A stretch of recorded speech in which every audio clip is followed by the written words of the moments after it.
नमस्कार, welcome to Vedant competition classes.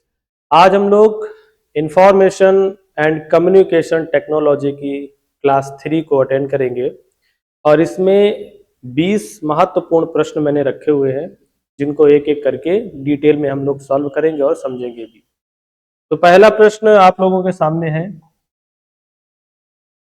by default, which of the following command is not present in the quick access toolbar of MS PowerPoint 2007? MS PowerPoint जो 2007 है उसमें जो quick access tool बार होता है, सबसे पहले तो आपको पता होना चाहिए कि MS PowerPoint में quick access access tool bar कहाँ पे होता है।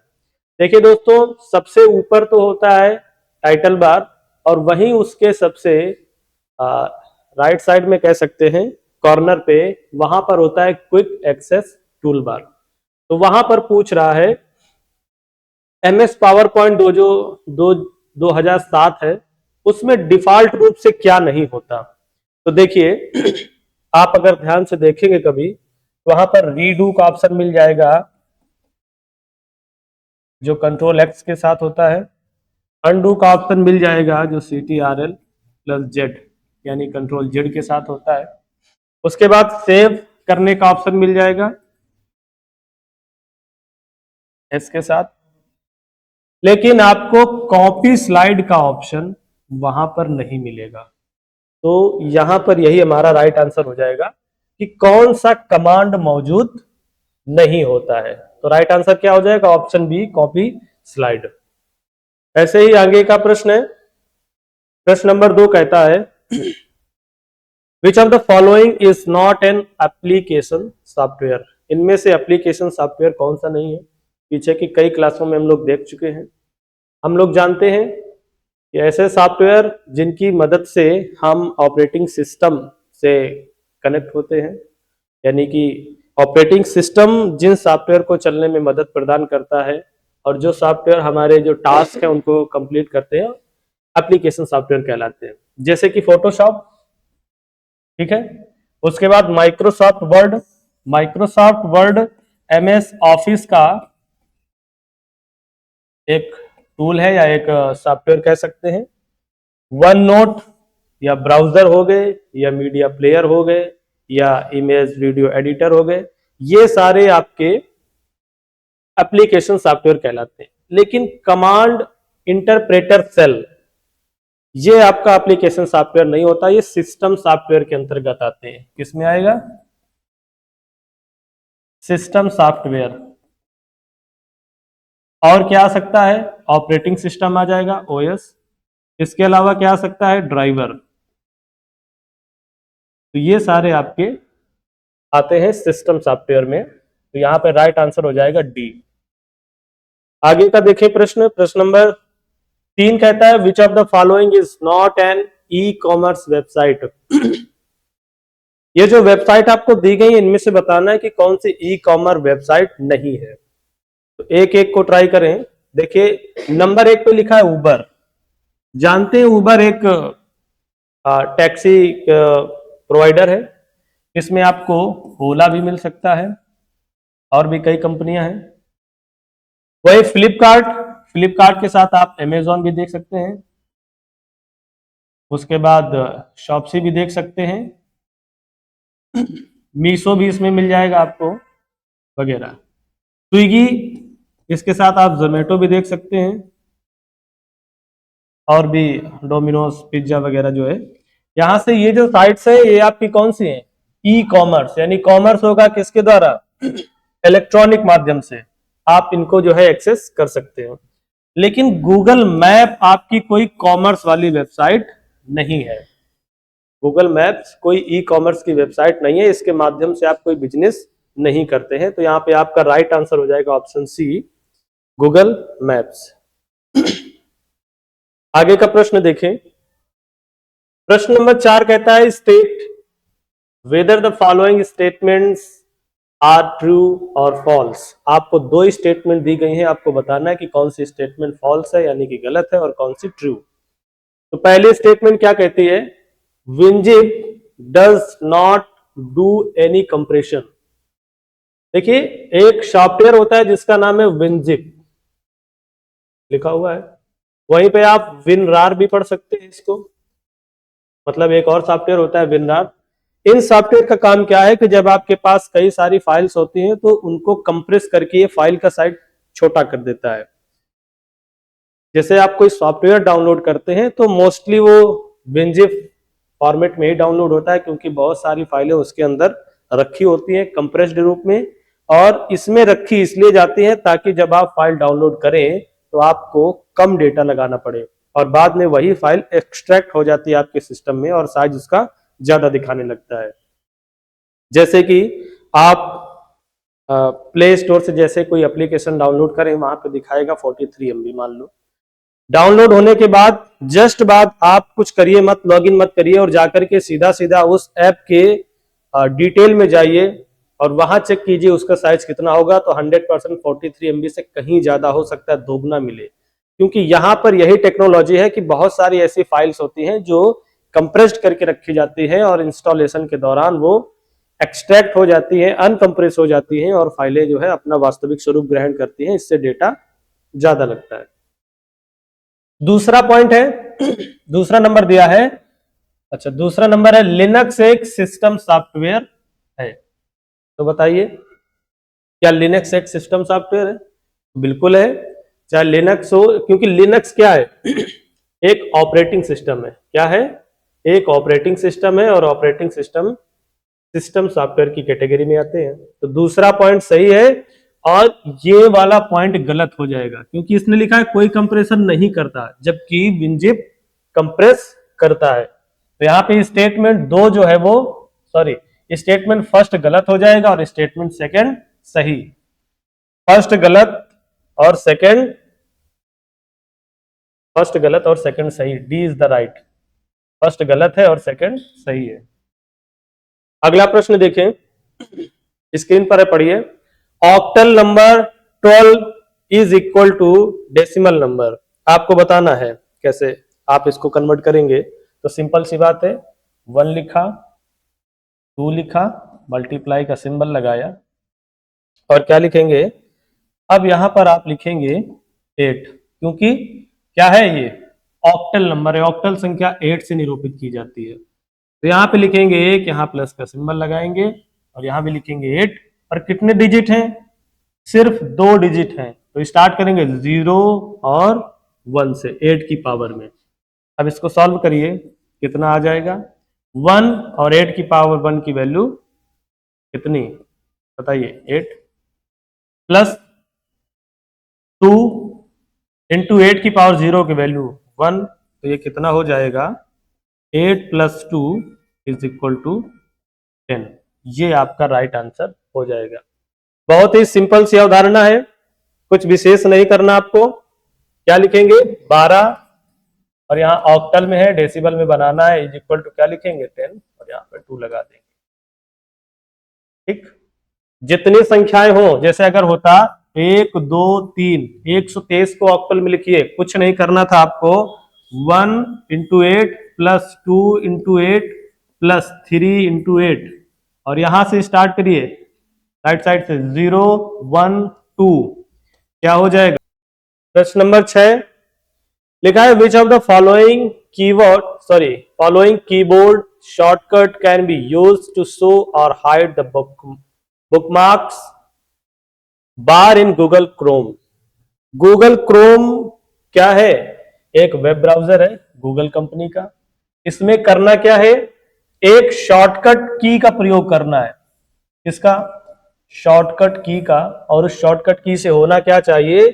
जो बुकमार्क हमने बनाए हैं वो दिखे या छिपे, ध्यान दीजिए, उसको दिखाना है या छिपाना है, यानी कि शो करना है या हाइड करना है। तो उसके लिए किसका प्रयोग कर सकते हैं आप बताइए?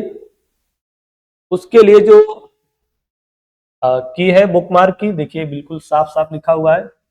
कंट्रोल शिफ्ट और बी को जैसे ही आप एक साथ प्रेस करेंगे तो जो बुकमार्क का कॉलम है वो या तो छिप जाएगा, और अगर छिपा हुआ है तो दिखने लगेगा। ठीक है, अगर आपसे पूछे कि बुकमार्क कैसे बनाए जा सकते हैं तो क्या जवाब होगा आपका? बताइए। कंट्रोल के साथ कुछ नहीं, प्लस डी कर दीजिए, वो वेबसाइट या पेज बुकमार्क हो जाएगा। आगे चले अगले प्रश्न की ओर। तो डी इसका राइट आंसर हो जाएगा। प्रश्न नंबर 7 है, in MS power point 2016 MS power point की बात हो रही है। कहते हैं the dash is situated just above the ribbon and allows you to access common commands regardless of which tab menu you are on selected। MS PowerPoint में बताइए क्या होता है ये। देखिए इसको कहते हैं क्विक एक्सेस टूल बार। क्या कहते हैं? Quick access tool bar. बड़ी आसानी से आप इसको एक्सेस करके क्या कर सकते हैं। ये कहां होता है? रिबन के ठीक ऊपर स्थित होता है और आपको सामान्य कमांड तक पहुंचने की अनुमति देता है। ठीक है, किसी भी टैब में हो, लेकिन ये आपका ओपन रहेगा, याद रखिए। आगे चलें, अगला प्रश्न है स्क्रीन पर, FAT is a logical format commonly used by Windows for disk formatting. What is the full form of FAT? Very good. FAT का फुल फॉर्म देखिए, बहुत ही प्रचलित फाइल को स्टोर करने का सिस्टम है और पहले हुआ भी करता था, बहुत ज्यादा प्रचलित था। लेकिन इस समय जो सबसे ज्यादा है वो है NTFS। कभी आप विंडोज में देखिए, बहुत ज्यादा अगर फाइल स्टोरेज करनी हो, लगभग 20 TB के आसपास की एक फाइल साइज जो है वो, सॉरी 16 है शायद, वो NTFS में स्टोर हो सकती है।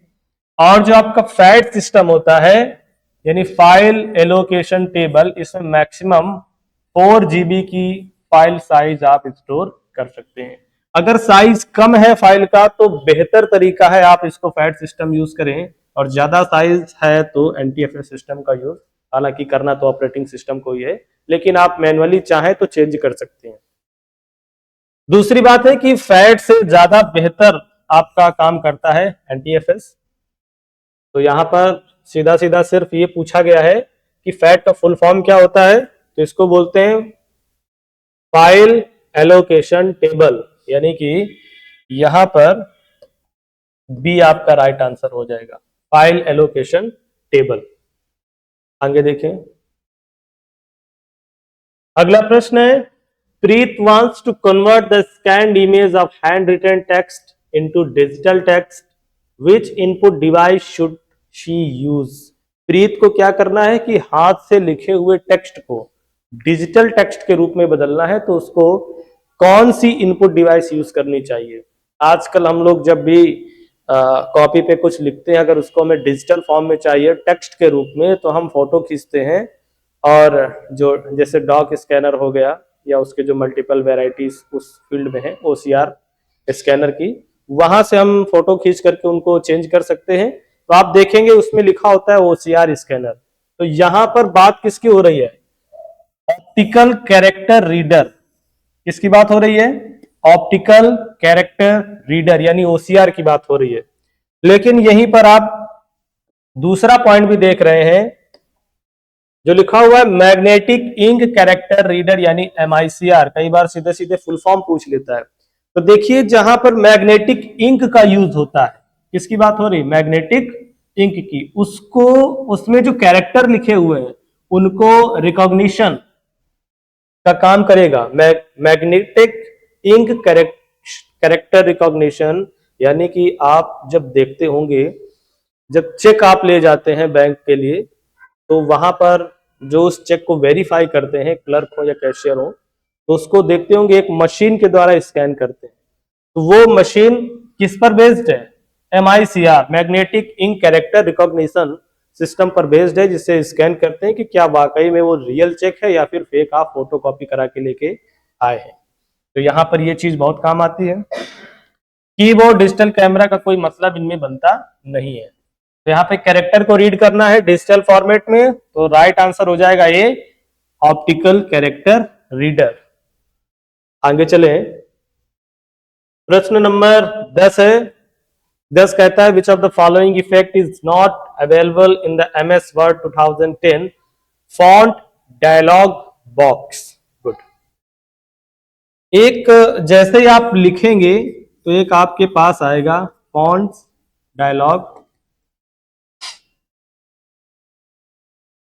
बॉक्स, जिसमें फॉन्ट्स को फॉर्मेट करने के कई सारे अ, तरीके दिए होंगे, जैसे कि बोल्ड करना है, इटैलिक करना है, या फिर उसका कलर चेंज करना है, वगैरह वगैरह। तो यहां पर पूछा है कि कौन सा इफेक्ट उसमें उपलब्ध नहीं होता। तो देखिए इटैलिक बिल्कुल कंट्रोल आई दबाइए हो जाएगा, या उसमें उपस्थित होता है। बोल्ड होता ही होता है, चाहे हम इसकी बात हो रही 2010 की बात करें, 2007 की बात करें, या 2003 की बात करें, ये बिल्कुल कॉमन चीजें हैं। एक नया फीचर जोड़ा था जिसका नाम है स्ट्राइक थ्रू। स्ट्राइक थ्रू का मतलब होता है कई बार जैसे कुछ टास्क आप कंप्लीट कर दें और उनको आपको काटना होता है बीच से। एग्जाम्पल के तौर पर मैंने लिखा टास्क 1, एक नंबर डाल दिया, दूसरा नंबर डाल दिया टास्क 2। अब मेरा टास्क 1 कंप्लीट हो गया और ये मुझे दिखाना है। तो स्ट्राइक थ्रू फीचर क्या करता है, जैसे हम इसको सिलेक्ट करेंगे और स्ट्राइक थ्रू पर क्लिक कर देंगे तो यहां पर एक लाइन ड्रॉ हो जाएगी, इसी को बोलते हैं स्ट्राइक थ्रू। तो ये भी फीचर होता है। तो कौन सा फीचर नहीं होता है, इक्वलाइज कैरेक्टर हाइट, कैरेक्टर की हाइट को इक्वल करना। ये फीचर 2010 में जो ऑफिस इन्होंने जारी किया माइक्रोसॉफ्ट में, उसमें ये फीचर आपका नहीं है। तो यहां पर राइट आंसर हो जाएगा ऑप्शन सी। आगे देखें, अगला है आपका प्रश्न number 11। What is the purpose of grid lines in MS word documents, बताइए। एमएस वर्ड डॉक्यूमेंट्स में ग्रिड लाइन का मतलब क्या होता है। तो यहां पर देखिए 4 ऑप्शन है, ग्राफ बनाने और प्रिंट करने, बिल्कुल नहीं, कोई मतलब नहीं बनता इसका। To align object in the document, to create a background layout, कोई मतलब नहीं। यही आपका राइट आंसर हो जाएगा। अलाइन करना है किसको, ऑब्जेक्ट्स को, कहां पर, डॉक्यूमेंट्स में। डॉक्यूमेंट्स में ऑब्जेक्ट को अलाइन करने के लिए हम लोग कौन सा फीचर यूज कर सकते हैं, ग्रिड लाइन। याद रखिएगा, काफी इंपॉर्टेंट है। आगे देखें, आगे प्रश्न नंबर 12 कहता है to apply the same formatting such as colour font style and size to multiple pieces text or graphics in MS Word we can use. क्या यूज कर सकते हैं बताइए। करना क्या क्या है आपको, अप्लाई करना है सेम फॉर्मेटिंग, याद रखिए सेम फॉर्मेटिंग अप्लाई करनी है। और फॉर्मेटिंग कौन सी, कलर, फॉन्ट का स्टाइल, फॉन्ट का साइज, कहां पर, multiple pieces text or graphics, कहां, एमएस वर्ड। तो हमें क्या यूज करना पड़ेगा, तो जाहिर सी बात है कॉपी पेस्ट का कोई मतलब नहीं बनता, आप कॉपी पेस्ट नहीं कर सकते उसको, और या करेंगे तो कितने पेजों में करेंगे। पेंट ब्रश फॉर्मेट नहीं है, तो यहां पर आपका हो जाएगा फॉर्मेट पेंटर, यानी जो फॉर्मेट है आपका जिसमें आपने टेक्स्ट का साइज, टेक्स्ट का कलर और फॉन्ट स्टाइल सेट कर रखा है, उसको आप मल्टीपल जगह ले जाना चाहते हैं, मल्टीपल पेजेस में ले जाना चाहते हैं, तो आप फॉर्मेट पेंटर का यूज कर सकते हैं। अगला प्रश्न स्क्रीन पर है, कहते हैं which of the following types of computer monitors uses an electron beam to format an image on the screen। Very good. किसकी बात हो रही है, following type of computer monitor, monitor की बात हो रही है। किसकी बात हो रही है, मॉनिटर की। जैसे ही मॉनिटर की बात आती है हमारे दिमाग में क्या क्या टाइप्स आते हैं, CRT, cathode ray tube, LCD, liquid crystal display, LED, light emitting diode, एक और होता है टीएफटी, और एक गैस के फॉर्मेट में भी आता है, खैर देखते हैं बाद में उसको। तो यहां पर पूछा गया है कि कंप्यूटर मॉनिटर यूजेस, कौन सा कंप्यूटर मॉनिटर है जो यूज करता है क्या, electron beam from an image on the screen, sorry from कह रहे, फॉर्म, फॉर्म से बनेगा, फॉर्म करना, फॉर्मेट करना, बनाना। मतलब ऐसा कौन सा मॉनिटर है जो कंप्यूटर की स्क्रीन में इमेज को फॉर्म करने के लिए, बनाने के लिए इलेक्ट्रॉन बीम का यूज करता है। तो आप जानते हैं जो पहले हमारे मॉनिटर प्रचलित थे, काफी साइज में बड़े होते थे, बल्कि होते थे, मतलब भारी होते थे, ज्यादा पावर कंज्यूम करते थे, और उनको हम सीआरटी के नाम से जानते थे। जैसे पुराने जमाने में जो टीवी होती थी, सेम कॉन्सेप्ट पे थी। तो यहां पर हो जाएगा cathode ray tube, CRT. CRT is the right answer. LED, light emitting diode, जो बोर्ड आप देख रहे हैं ये एलईडी बेस्ड है, ठीक है। उसके बाद liquid crystal display, just LED के पहले आया था, लेकिन टेक्नोलॉजी इतनी फेमस नहीं हो पाई, ज्यादा कमियां थी उस पर। गैस प्लाज्मा डिस्प्ले ज्यादा बेहतरीन होता है, पर कॉस्टली बहुत है, इसलिए ये ज्यादा प्रचलित नहीं है। तो यहाँ खैर हम लोग जिसको ढूंढ रहे हैं वो हो जाएगा option C, cathode ray tube.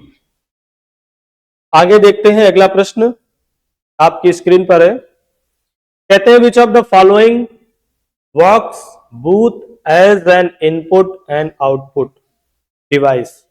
ऐसी कौन सी डिवाइस है जो क्या करती है, both as input and output, input की तरीके भी काम करे और आउटपुट की तरीके भी काम करे। तो सबसे पहले आपके दिमाग में ऑप्शन आता है टच स्क्रीन, क्योंकि आप जानते हैं टच स्क्रीन में आप दोनों काम कर सकते हैं। मैं इनपुट भी इसको टच करके दे सकता हूं, जहां टच करूंगा उस हिसाब से मैं कंप्यूटर को इंस्ट्रक्शन भी दे रहा हूं, जहां टच कर रहा हूं उसके हिसाब से, और सेम टाइम पर हमको वो आउटपुट भी दे रही है। लेकिन ये टच स्क्रीन का ऑप्शन यहां पर नहीं है। यहां पर कीबोर्ड दिया हुआ है, यहाँ मॉडेम है, जॉयस्टिक है और प्रिंटर है। तो आइए एक एक की बात करें। पहला है कीबोर्ड। कीबोर्ड से हम सिर्फ इनपुट दे सकते हैं, कोई भी आउटपुट हमको कीबोर्ड से मिलता नहीं है, तो ये ऑप्शन कट गया। उसके बाद प्रिंटर को देखें, प्रिंटर सिर्फ प्रिंट करने का काम करता है। कुछ लोगों के दिमाग में आ रहा होगा कि प्रिंटर राइट ऑप्शन हो सकता है, क्योंकि प्रिंटर से प्रिंट हो जाएगा, हमें आउटपुट मिल जाएगा और स्कैनर के माध्यम से हम उसको इनपुट दे सकते हैं स्कैन करा के। तो यहां पर यह क्लियर कर लेना जरूरी है कि यहां पर ऐसा नहीं दिया हुआ है कि प्रिंटर विद स्कैनर, ठीक है। प्रिंटर मतलब जो प्रिंट करे, स्कैनर नहीं, वो एक अलग डिवाइस है। ये बात अलग है कि दोनों डिवाइसें मर्ज होकर के आती है। तो यहां पर आपको क्या मिल जाएगा, अच्छा सॉरी, प्रिंटर भी यहां कट जाएगा। जॉयस्टिक इनपुट देने का काम करती है, जो कर्सर होते हैं स्क्रीन पर उनको कंट्रोल करने का काम हम लोग जॉयस्टिक से करते हैं। मतलब जो लोग ज्यादा गेम खेलते हैं, गेमिंग का आनंद लेना चाहते हैं, वो माउस के बजाय या कीबोर्ड में एरो को इधर उधर करने के बजाय जॉयस्टिक का यूज करते हैं, बेहतर रियल टाइम एक्सपीरियंस मिलता है उनको। तो यहां पर बात आती है मॉडेम की, और मॉडेम के बारे में हमने आपको बताया था कि ये किस कॉन्सेप्ट पे काम करेगी, एक टाइम पर आपका इनपुट लेगी भी और आउटपुट देगी भी। तो अब आप पूछेंगे इनपुट कैसे लेगी, आउटपुट कैसे देगी। तो इनपुट का मतलब है जो वहां पे एनालॉग सिग्नल है उनको बदलना है डिजिटल सिग्नल में और सेंड करना है, और जहां सेंड करना है और कहीं से आप वो सिग्नल रिसीव भी करेगी और आपके डिस्प्ले पर शो करेगी या डेटा उस साइट को देगी। तो भेजने का भी काम करती है सिग्नल, और सिग्नल रिसीव करने का भी काम करती है, इसलिए मॉडेम यहां पर हमारा राइट आंसर हो जाएगा। आगे देखें, अगला प्रश्न आपकी स्क्रीन पर है। Which of the sorry what is the function of WinZip. अभी शायद शुरू में हम लोगों ने एक प्रश्न पढ़ा था कि विनजिप का काम क्या होता है, और मैंने डिटेल में इसको डिस्क्राइब भी किया था। देखते हैं एक करके। यह एक एंटीवायरस सॉफ्टवेयर है, बिल्कुल नहीं। एंटीवायरस सॉफ्टवेयर के आप नाम जानते हैं, अवास्ट हो गया, क्विक हील हो गया, और सिक्योरिटी 360 वगैरह करके आज मार्केट में बहुत सारे एंटीवायरस कंपनियां हैं, उसकी कोई बात नहीं है। खैर कई बार पूछ लेता है कौन सा सॉफ्टवेयर है, ये एप्लीकेशन सॉफ्टवेयर है या फिर सिस्टम सॉफ्टवेयर है। दूसरा, यह बड़ी फाइलों को एक छोटी फाइल में कंप्रेस करता है।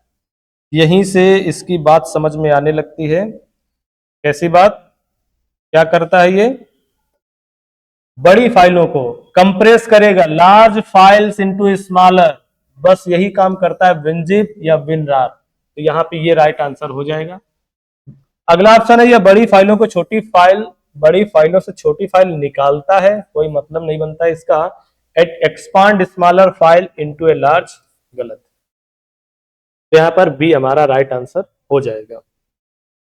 आगे देखिए, प्रश्न नंबर 16 कहता है which of the following networks is used to connect computers in large areas such as continent. ज्यादा बड़े एरिया की बात कर दी गई, कॉन्टिनेंट्स महाद्वीप को क्या करेंगे? हाँ, कनेक्ट करे। तो देखिए बड़ा ही सिंपल सा यहां पर इसका सोल्यूशन है। लैन जानते हैं, लोकल एरिया नेटवर्क, एक बिल्डिंग में एक छोटे से क्षेत्र में, तो यहाँ पे ये गलत हो जाएगा। ब्लूटूथ तो बहुत ही पास की बात हो जाती है, 5 मीटर 10 मीटर। वाईफाई आप जानते हैं, ब्लूटूथ और वाईफाई की लगभग नियर अबाउट सेम डिस्टेंस पे काम करते हैं, वाईफाई थोड़ा सा ज्यादा करता है, तो ये भी यहाँ पर गलत हो जाएगा। कॉन्टिनेंट करना तो बहुत दूर की बात है। यहाँ पर राइट आंसर हो जाएगा वैन। कई बार एग्जाम में अगर सिंपल क्वेश्चन होगा तो लैन, वैन या मैन का फुल फॉर्म पूछ लिया जाता है, और मोस्टली अगर थोड़ा सा टफ होगा तो यहाँ पर जो मैन है, मेट्रोपॉलिटन एरिया नेटवर्क, यहाँ पे ये पूछ लिया जाएगा कि इसकी रेंज कितनी होती है, किसको कनेक्ट कर सकता है। 4 ऑप्शन होंगे, वहां पे आपको निकालना होगा। क्वेश्चन नंबर 17 देखिए। 17 कहता है what does CC denote while sending an email. Email को जब आप सेंड कर रहे हो कहीं पर तो क्या आता है? देखिए सबसे पहले लिखा होगा टू, उसके बाद लिखा होगा सीसी, उसके बाद लिखा होगा बी सी सी। अब बताइए, तो सबसे पहले मैं आपको बता दूं का मतलब क्या होता है। टू का मतलब होता है प्राइमरी पर्सन, जिसको आप ईमेल मेनली भेज रहे हैं, तो आप उसमें टू में रख सकते हैं। सीसी का मतलब होता है कार्बन कॉपी। कार्बन कॉपी का मतलब है कि जिसको, यहां देखिए सीसी में आप जितने रखेंगे, मान के चलिए ईमेल 1 रखा आपने, ईमेल 2 रखा आपने, ईमेल आईडी 3 रखी, ये पर्सन के नाम है। जितने को आप भेज रहे हैं, आपने यहाँ पे 3 व्यक्तियों को ऐड किया, तो जब ये ईमेल सबके पास चला जाएगा तो E2 देख सकता है कि ये ईमेल E1 को भी भेजी गई है और ये E2 को भी भेजी गई है, सॉरी E3 को, ठीक है। लेकिन जब हम BCC यूज करेंगे वहां पर, तो इसका मतलब होता है ब्लाइंड कार्बन कॉपी।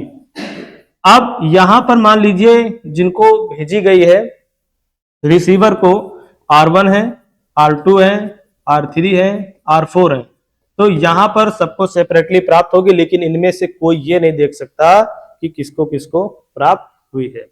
तो थोड़ा सा इसको ध्यान रखिएगा, कोई विशेष अंतर नहीं है। तो यहां पूछा गया है सीसी का फुल फॉर्म क्या होगा, तो इसका मतलब क्या होता है? Carbon copy. इसको आप ऐसे समझ सकते हैं, जब आप कोई औपचारिक पत्र लिखते हैं या कई बार आप सरकार द्वारा जो आदेश जारी होता है उसको जब आप पढ़ते हैं, तो वहां पर लास्ट में लिखा होता है प्रेषित सचिव, मुख्य सचिव, मंडल प्रभारी, जिला अधिकारी और ब्लॉक प्रमुख वगैरह वगैरह, जितने अधिकारियों के पास जाना होता है सबका एक साथ लिखा होता है। तो अगर बाई चांस ये पर्टिकुलर ईमेल भेजना हो तो वहां भी यहाँ पर इस तरीके से सीसी कॉलम का यूज कर सकते हैं, जिससे सबको ये पता चल जाए कि ये पर्टिकुलर ईमेल किसको किसको भेजा गया है। खैर आगे देखें, अगला प्रश्न है which of the following shortcut is used to select all cells of the current row in MS Excel 2010 worksheet. 2010 worksheet जो है उसमें सिलेक्ट करने के लिए किसको? ऑल सेल, सारी सेल को सिलेक्ट करना है, तो क्या यूज करेंगे बताइए। तो यहां पर अगर हम शॉर्टकट की देखें, ये शॉर्टकट की का है, तो ये हो जाएगा शिफ्ट के साथ स्पेस बार अगर हम करेंगे तो ऑल सेल सिलेक्ट हो जाएंगे, ठीक है। लेकिन अगर कंट्रोल के साथ स्पेस बार कर देंगे तो यहां पर क्या हो जाएगा? ऑल कॉलम सिलेक्ट हो जाएंगे, ठीक है। कंट्रोल के साथ करेंगे तो क्या सिलेक्ट हो जाएगा? कॉलम सिलेक्ट हो जाएंगे, ठीक है। इंटायर कॉलम को अगर सिलेक्ट करना हो तो क्या यूज करेंगे? Control plus space bar.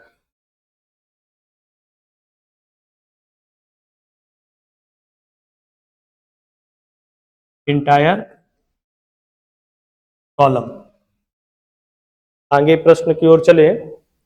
अगला प्रश्न है, प्रश्न नंबर 19 कहता है what do you mean by encrypting in outlook. Outlook में इनक्रिप्टिंग का जो मेथड होता है वो किस लिए यूज किया जाता है, तो देखते हैं। इनक्रिप्शन आप जानते हैं, इनक्रिप्शन एक टेक्नोलॉजी है, मेथड है, एल्गोरिदम है, एक तरीका है अपने मैसेज को इनक्रिप्ट कर देने का, मतलब उसको कोट्स में या किसी दूसरे फॉर्मेट में छिपा देना जिससे कि कोई दूसरा ना पढ़ पाए।